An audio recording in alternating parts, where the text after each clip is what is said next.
नमस्कार प्यारे विद्यार्थियों, हिंदी कक्षा में आप सबका हार्दिक अभिनंदन है।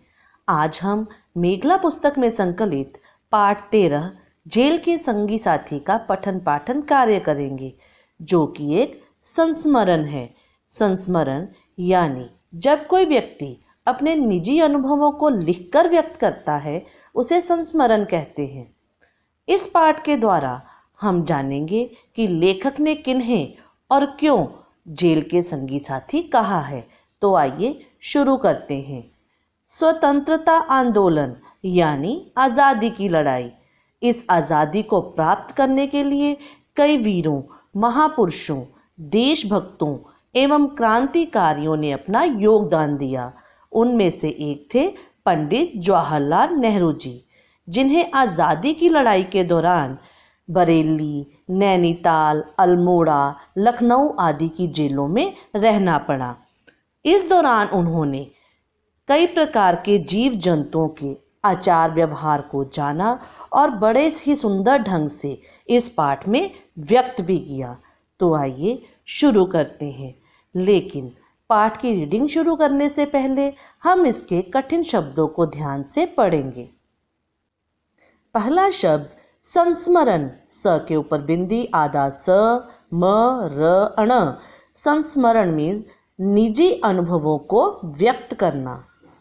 अगली पंक्ति में देखिए, स्वाधीनता संग्राम। आधा स, व को आ, ध को बड़ी ई, न त को आ। स्वाधीनता मीन्स आज़ादी। संग्राम, स के ऊपर बिंदी, ग के पैर में पदेन, आ की मात्रा और म। संग्राम मीन्स लड़ाई। अगला शब्द है सानिध्य। स को आ, न को छोटी ई, आधा ध, य। सानिध्य मीन्स साथ या समीपता का भाव। सामंजस्य। स को आ, म के ऊपर बिंदी, ज, आधा स, य। सामंजस्य मीन्स एडजस्ट या फिर तालमेल बिठाना। अब चलते हैं अगले शब्द की ओर, जो कि है परिचित। प, र को छोटी ई, च को छोटी ई, त। परिचित मीन्स जानकार। अगला शब्द हरेक। हरेक मीन्स प्रति एक। शह तीरों। शह, त को बड़ी ई, र को ओ, ऊपर बिंदी।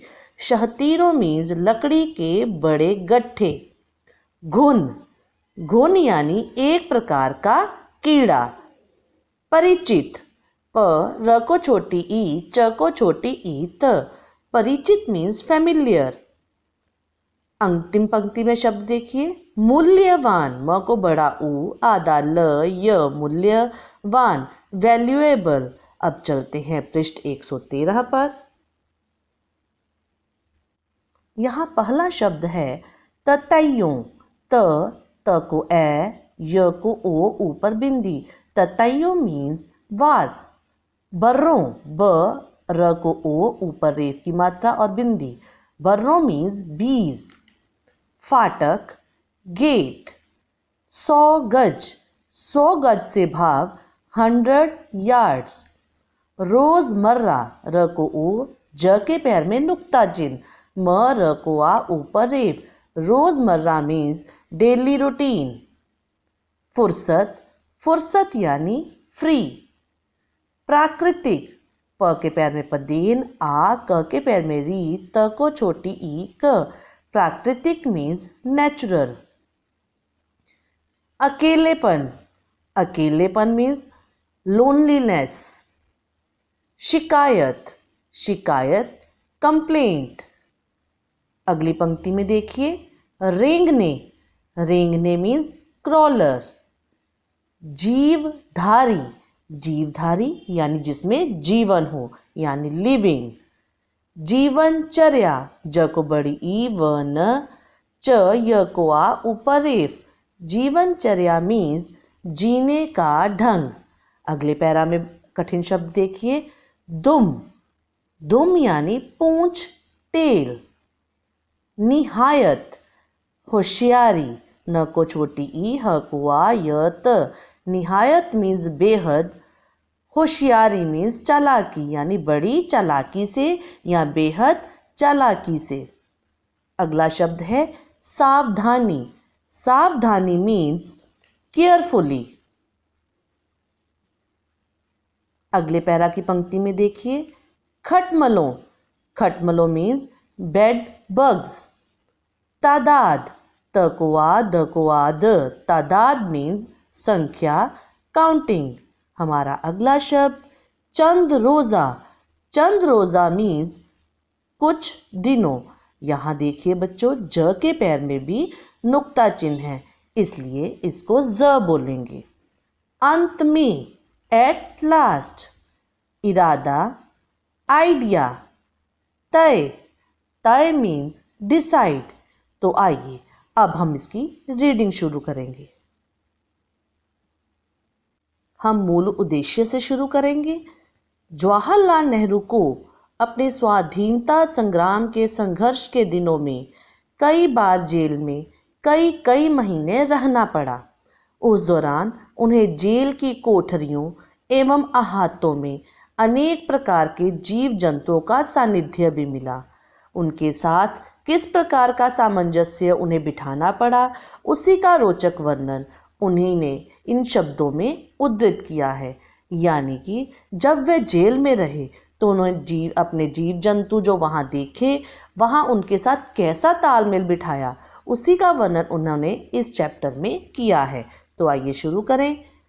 कोठरियाँ तो मुझे दूसरी जेलों में इससे भी अच्छी मिली, लेकिन 14.5 महीने तक मैं देहरादून जेल की अपनी छोटी सी कोठरी में रहा और मुझे ऐसा लगने लगा जैसे मैं उसी का हिस्सा हूँ।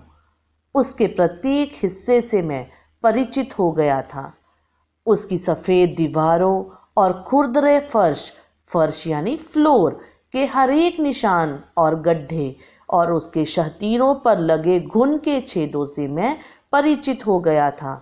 मुझे देहरादून की जेल में एक विशेष लाभ मिला था जो मेरे लिए बहुत मूल्यवान था। यहाँ लेखक ने देहरादून की जेल का वर्णन किया है, जहाँ वह 14.5 महीने तक रहे। यहाँ बाहर के छोटे से आंगन में उसे घास के टुकड़े और गुच्छे, पत्थर और टेढ़े मेढ़े टुकड़े मेरे पुराने दोस्त लगते थे। मैं अपनी कोठरी में अकेला था। ऐसी बात भी नहीं, वहाँ कितने ही ततैयों और बर्रों के छत्ते थे।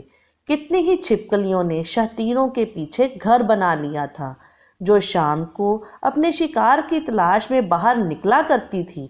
देहरादून की जेल में इतनी छोटी थी कि उसके आसपास घूमने की भी कोई जगह नहीं थी। हमको सिर्फ सुबह शाम फाटक के सामने कोई 100 गज तक घूमने की छूट थी। देहरादून की जेल का प्राकृतिक वातावरण लेखक को बड़ा अच्छा लगा। तभी तो उन्होंने वहाँ पर रहने वाले छोटे से छोटे जीव के आचार व्यवहार को बड़ी बारीकी से जाना। तो आइए आगे बढ़ते हैं। जब हम रोज़मर्रा के साधारण कार्यों से फुर्सत पाते तो हमारा ध्यान यहाँ के प्राकृतिक जीव जंतुओं की ओर ज़्यादा गया। जो जीव जंतु या कीड़े मकोड़े हमारे सामने आते, उनको हम ध्यान से देखते। यानी अपने रोज़ के कामों से फ्री होते ही या फुर्सत पाते ही हम जीव जंतुओं की ओर देखते और बड़ी शांति का अनुभव हमें होता। एक दिन मेरे मन में विचार आया कि एक और मुझे देखो, जिसे हमेशा अकेलेपन और सूनेपन की शिकायत रहती है। सूनेपन की शिकायत होना यानी उदास होना, क्योंकि वह जेल में अकेले थे। और दूसरी ओर उस आंगन को देखो जो खाली और सुनसान मालूम होता है, लेकिन इसमें जीवन उमड़ा पड़ता है। यानी वह पूरा जीव जंतुओं से भर जाता है। यहाँ तमाम किस्म के रेंगने वाले, सरकने वाले और उड़ने वाले जीवधारी मेरे काम में बिना दखल दिए अपना जीवन बिताते थे। तो मुझे भी क्या आवश्यकता पड़ी थी कि मैं उनकी दिनचर्या में बाधा पहुंचाता।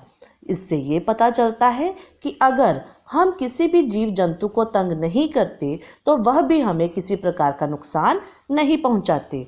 मैं चींटियों, दीमकों, छिपकलियों और दूसरे कीड़े मकोड़ों को घंटों देखता रहता था। छिपकलियाँ शाम को अपना शिकार चुपके से पकड़ लेती और दुम में एक दूसरे को इतने अजीब ढंग से लपेट कर हिलाती थी कि देखते ही हंसी आने को होती। आमतौर पर वे ततैयों को नहीं पकड़ती थी क्योंकि उन्हें किसका डर था, ताकि वो डंक ना मार दें। लेकिन 2 बार मैंने देखा कि उन्होंने निहायत होशियारी और सावधानी से मुंह की तरफ से उनको चुपके से झपट कर पकड़ लिया। मैं नहीं बता सकता कि उन्होंने जानबूझकर उनके डंक से स्वयं को बचाया था या ये देवयोग था। लेकिन हाँ, खटमलों, मच्छरों और कुछ कुछ मक्खियों से मेरी लड़ाई बराबर रहती थी। लड़ाई क्यों रहती थी? क्योंकि वह उन्हें तंग करते थे। ततैयों और बर्रों को तो मैं सह लेता था। मेरी कोठरी में वे हजारों की तादाद में थे। हाँ, एक बार उनकी और मेरी झड़प हो गई। झड़प होना यानी लड़ाई होना, जबकि एक ततैये ने शायद मुझे अनजाने में काट खाया था। लेकिन मैंने गुस्सा होकर उन सबको अपनी कोठरी से निकाल देना चाहा। कोशिश भी की, लेकिन अपने चंद रोज़ा घरों को बचाने के लिए उन्होंने खूब डटकर सामना किया। चंद रोज़ा घरों को बचाने से भाव यानी उनके घर जो होते हैं वे जगह जगह बदलते रहते हैं। अंत में मैंने अपना इरादा ही छोड़ दिया और तय किया कि यदि वे मुझे ना छेड़े तो मैं भी उन्हें आराम से रहने दूंगा। इसके बाद कोई 1 साल तक मैं उन बर्रों और ततैयों के बीच रहा, मगर उन्होंने फिर कभी भी मुझ पर हमला नहीं किया और एक दूसरे का हम आदर करते रहे। तो बच्चों, अभी आज हमने लेखक के देहरादून की जेल में रहने के दौरान जीवों के साथ होने वाले अनुभव को जाना कि उन्होंने उनका कितनी बारीकी से वर्णन किया है। तो अब हम अपनी अगली कक्षा में लेखक के कुछ अन्य अनुभवों के बारे में जानेंगे। तब तक आप पृष्ठ 112 और 113 को अच्छी तरह रिवाइज करेंगे और कठिन शब्दों को दोहराएंगे। धन्यवाद।